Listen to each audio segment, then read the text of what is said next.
நம்ம தொடர்ந்து எஸ்ஐஆர் பற்றியான தகவல்களை எல்லாம் பார்த்துட்டு இருக்கோம், அப்டேட்டுகளை எல்லாம் கொடுத்துட்டு இருக்கோம்.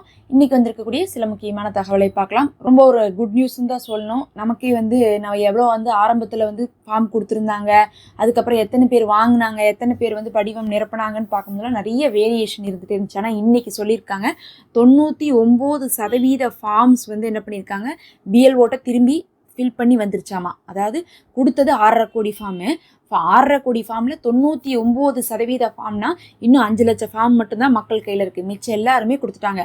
அப்போ 99% பிஎல்ஓ கைக்கு வந்துருச்சு. கைக்கு வந்தது மட்டும் இல்லை, அது அத்தனையுமே பிஎல்ஓ என்ன பண்ணிட்டாங்க, ஆன்லைனில் சப்மிட் பண்ணிட்டாங்கன்னு சொல்லியிருக்காங்க. அப்போ பதிவேற்றம் பண்ணப்பட்டதே 99%னா இது ஒரு பெரிய என்ன சொல்கிறதுனா ஒரு காரியத்தவே முடிச்சிருக்காங்கன்னு தான் சொல்லணும். முதல்ல 4ஆம் தேதி சொல்லி இப்போ 11ஆம் தேதி எக்ஸ்டெண்ட் பண்ணாங்க.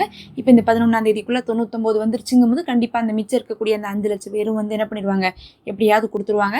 அதனால் இன்னும் ஃபார்ம் வரலைன்னுலாம் சொல்லிட்டு இருக்காங்க. இதுக்கு மேலே ஃபார்ம் வரும்னு சொல்லிட்டு நம்ம நம்ப முடியாது. அதனால் வராதவங்க ஆன்லைனில் பண்ணிடுங்க. பெரும்பாலும் நம்மள்ட்ட இருக்கக்கூடியவங்க, நம்ம வீடியோ பார்க்குறவங்களாம் ஃபார்ம் வரலைன்னுலாம் இப்போ சொல்கிறதில்ல, ஒரு போன வாரம் வரையும் சொல்லிட்டு இருந்தாங்க. அதனால் எல்லாருக்குமே வந்திருக்கும். மிச்சம் இருக்கக்கூடிய அந்த 5 லட்சம் பேரும் என்ன பண்ணிடுங்க, ஃபார்மை ஃபில் பண்ணி கொடுத்துருங்க. இல்லை ஆன்லைனில் சப்மிட் பண்ணிடுங்க. ஃபார்மை வாங்கிட்டு நான் கொடுக்க மாட்டேன்னு சொல்லிட்டு மட்டும் வச்சுக்காதீங்க. எனக்கு இது தேவையில்லை, அது தேவையில்லை, எதுக்கு நான் போய் ஆவணம் கொடுக்கணும், அதுக்கு நான் பேசாமல் ஓட்டே போடாமல் வந்துப்பேன் அப்படின்லாம் சிலர்லாம் என்ன பண்ணுறாங்கன்னா கமெண்ட்டில் சொல்கிறாங்க. அப்படிலாம் சொல்லாதீங்க. உங்களுக்கு இன்றைக்கி பிரச்சனை கொடுக்குதோ இல்லையோ, பின்னாடி பார்த்திங்கன்னா அடுத்த எஸ்ஐஆர் 10 வருஷம் கழிச்சு 15 வருஷம் கழிச்சு வரும்போது இதை தான் கேட்பாங்க. எப்படி நமக்கு இந்த வருஷம் எஸ்ஐஆரில் 2002 தகவலை கேட்டாங்களோ அதே மாதிரி அடுத்த எஸ்ஐஆர் வரும்போது 2025 தான் கேட்பாங்க. அப்போ 2002 கேட்க மாட்டாங்க. அப்போ நீங்கள் இப்போ விட்டு வச்சிங்கன்னு வச்சுக்கோங்க, எங்கிட்ட ஆவணம் இல்லை, எங்கிட்ட 2002 தகவல் இல்லைன்னு விட்டு வச்சா அப்புறம் உங்களுடைய பிள்ளைகளுக்கு என்ன இருக்காது, அந்த தகவல் அப்புறம் இருக்காது. அதனால் உங்களுடைய தலைமுறைகளுக்காகவாவது நீங்கள் என்ன பண்ணணும், கண்டிப்பாக கொடுத்து வச்சுக்கோங்க. அது மட்டும் இல்லை, ஒருவேளை ஏதாவது ஒரு காரணத்துக்காக ரிஜெக்ட் ஆகிட்டா ஒரு பிரச்சனையும் இல்லை. அதுக்கு நீங்கள் என்ன பண்ணணும்னா புது ஃபார்ம் வாங்கி மறுபடியும் ஓட்டர் ஐடியே இது பண்ணிக்கணும். இல்லாட்டினா உங்களுக்கு இந்த தடவை லிஸ்ட்டில் பேர் வராதவங்களுக்கு நிரந்தரமாக என்ன ஆயிரும், ஓட்டர் ஐடியே இருக்காது. அப்போ புது ஃபார்ம் வாங்கிக்கலாம். ஃபார்ம் வாங்குறவங்களும் இந்த 2025 எஸ்ஐஆரில் ஜாயின் ஆகிப்பாங்க. அதனால் யாருமே விடக்கூடாது அப்படிங்கிறதை உறுதியாகவே சொல்லியிருக்காங்க. அடுத்த அறிவிப்பு பார்த்திங்கன்னா, இந்த புது ஃபார்ம் கொடுக்க வேண்டியவங்க இருக்காங்க பாருங்கள், அதாவது 18 வயசு வந்தவங்க, அவங்களும் என்ன பண்ணணும்னா இந்த தடவை எஸ்ஐஆரை விட்டுறக்கூடாது. ஏன்னா இதுவரையும் உங்களுக்கு தேவையில்லாமல் இருந்திருக்கலாம், ஃபார்மே இருந்திருக்காது, வாக்காளர் பட்டியலில் உங்கள் பேர் இருந்திருக்காது. ஆனால் இப்போ உங்களுக்கு அந்த ஏஜ் வந்துருச்சு, ஓட்டருக்கான ஏஜ் வந்துருச்சு. அப்படிங்கும்போது நீங்கள் இந்த தடவை நியூ ஃபார்ம் கொடுக்குறப்ப ஜாயின் பண்ணி இந்த எஸ்ஐஆரில் ஜாயின் ஆகிக்கணும். அப்போ ஒரு 10 வருஷம் கழிச்சோ இல்லை 20 வருஷம் கழிச்சோ மறுபடியும் எஸ்ஐஆர் வரும்போது அப்போ 20 வருஷத்துக்கு முன்னாடி யாரெல்லாம் எஸ்ஐஆரில் இருந்தாங்க அப்படிங்கக்கூடிய தகவல் எடுக்கும்போது உங்கள் தகவல் அப்போ உங்களுக்கு யூஸ்ஃபுல்லாக இருக்கும். இப்போ 18 வயசாக இருக்கிறவங்களுக்கு அப்போ ஒரு 30 வயசாக இருக்கலாம், 38 வயசாக இருக்கலாம். அந்த சமயத்தில் இந்த எஸ்ஐஆருடைய தகவல் யூஸ் ஆகும். அதனால இந்த தடவை பார்த்திங்கன்னா யாரும் இந்த 18 வயசு வந்தவங்களாம் விட வேண்டாம். ஏன்னா இதுக்கு முன்னாடிலாம் பார்த்தீங்கன்னா என்ன பண்ணுவாங்கன்னா, எல்லாரும் டக்குன்னுலாம் வாக்காளர் ஐடியெலாம் எடுக்க மாட்டாங்க. அது எப்பயாவது வேணுங்கிறப்ப எடுத்துப்பாங்க. நிறைய பேர்லாம் பார்த்தீங்கன்னா 25 வயசு 27 வயசில் தான் முதலாக எடுத்துகிட்டு இருக்காங்க. இப்போ கூட பார்த்தீங்கன்னா எங்களுக்கு தெரிஞ்சவங்களே அவங்களுக்கு 27 வயசு, இன்னுமே அவங்கள்ட்ட ஓட்டர் ஐடியே இல்லையாமா, இந்த வருஷம் தான் எடுக்கணும்னு சொல்லிட்டு இருக்காங்க.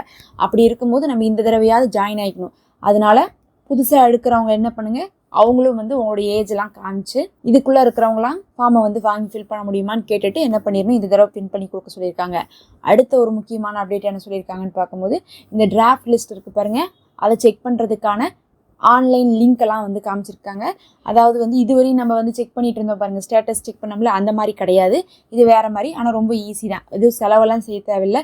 அதே மாதிரி பார்த்திங்கன்னா அதுக்கு கஷ்டம்லாம் இல்லை. சும்மா உங்களுடைய பேர், டிஸ்ட்ரிக்கு, அதுக்கப்புறம் பார்த்திங்கன்னா சட்டமன்ற தொகுதி இப்போ இருக்கும் பாருங்கள், அதை மட்டும் அந்த தகவலை கொடுத்திங்கன்னா, இதெல்லாம் இப்போத்த தகவல் நம்ம சொல்கிறது. எந்த ஊரில் எந்த சட்டமன்ற தொகுதியில் எந்த பூத்தில் நீங்கள் ஓட்டு போட்டிங்களோ அதை மட்டும் கொடுத்தாவே போதும். அதை வச்சே நீங்கள் என்ன பண்ணிடலாம், இந்த டிராஃப்ட் லிஸ்ட்டில் உங்கள் பேர் வந்திருக்கா இல்லை ரிஜெக்ட் ஆகாமல் இருக்கா அப்படிங்கிறத நீங்கள் செக் பண்ணிக்கலாம். அதே சமயத்தில் நாங்கள் யாரையுமே ரிஜெக்ட் பண்ண மாட்டோம். ஃபார்மை அப்ளை பண்ண எல்லாருக்குமே யாரெல்லாம் ஃபில் பண்ணி சப்மிட் பண்ணாங்களோ அவங்க அத்தனை பேத்துக்குமே நாங்கள் என்ன பண்ண போகிறோம், பேரை கொண்டு வந்துருவோம் லிஸ்ட்டில் அப்படிங்கிறதை தேர்தல் ஆணையம் சொல்லியிருக்காங்க. அதுக்கப்புறம் என்ன பண்ணுறாங்கன்னா சப்ளிமெண்ட்டுன்னு சொல்லிட்டு கொண்டு வராங்க. அது எதுக்கு அந்த சப்ளிமெண்ட் லிஸ்ட்டுன்னு பார்த்தீங்கன்னா, யார்கிட்ட எக்ஸ்ட்ராவாக வாங்கணுமோ, அதாவது அந்த ஆவணமெல்லாம் வாங்கணுமில்ல, அந்த ஆவணம் யாருக்கு வேணுமோ அவங்களெல்லாம் அதில் போடுவாங்க.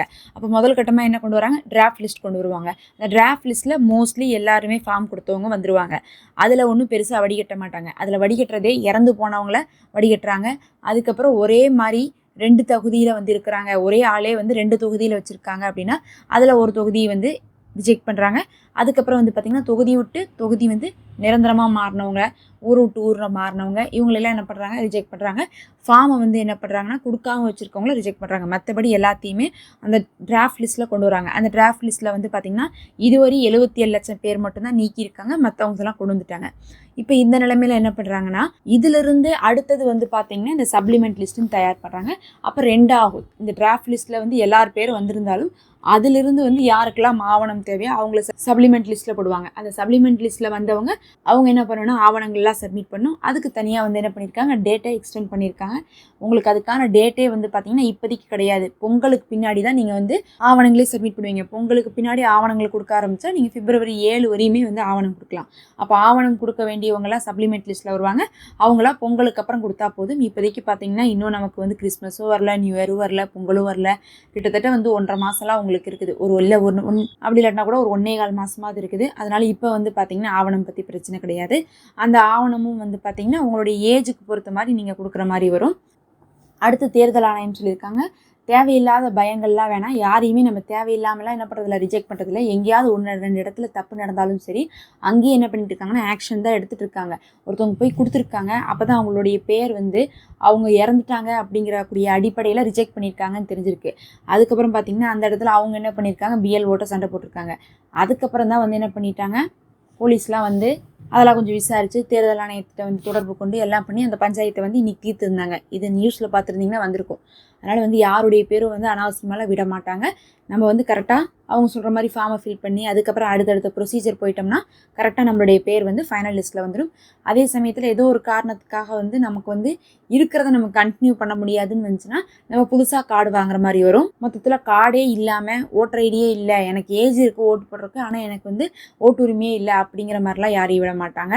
அதனால் வந்து சுத்தமாக ரிஜெக்ட் ஆயிரும், நமக்கு வந்து ஓட்டர் ஐடியே இருக்காது அப்படிங்கிறக்கூடிய பயம்லாம் உங்களுக்கு தேவையில்லை. அதேமாரி அடுத்த அப்டேட் வந்து பார்த்திங்கன்னா இந்த எடிட் பண்ணக்கூடியவங்களுக்கு சொல்லியிருக்காங்க.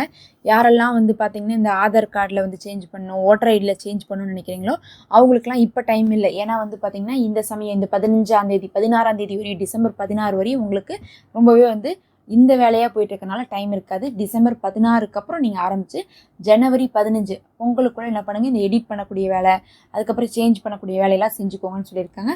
அதை நம்ம ஆன்லைன்லேயே செஞ்சுக்கலாம். அதுக்கு பெருசாக வந்து பார்த்திங்கன்னா கஷ்டம் இருக்காது. அதையும் வந்து செஞ்சு வச்சுக்க சொல்லியிருக்காங்க. இதெல்லாம் இன்றைக்கி வந்து முக்கியமான தகவல். நம்ம தொடர்ச்சியாக அப்டேட் தகவல்களை போட்டுட்ருக்கோம். மறக்காமல் சப்ஸ்கிரைப் பண்ணிக்கோங்க. நம்ம போடுறதெல்லாம் பயனுள்ளதாக இருந்தால் நம்ம சேனலில் மெம்பர்ஷிப் இருக்குது, அதில் ஜாயின் பண்ணிக்கோங்க. அது எங்களுக்கு ரொம்ப ஹெல்ப்ஃபுல்லாக இருக்கும்.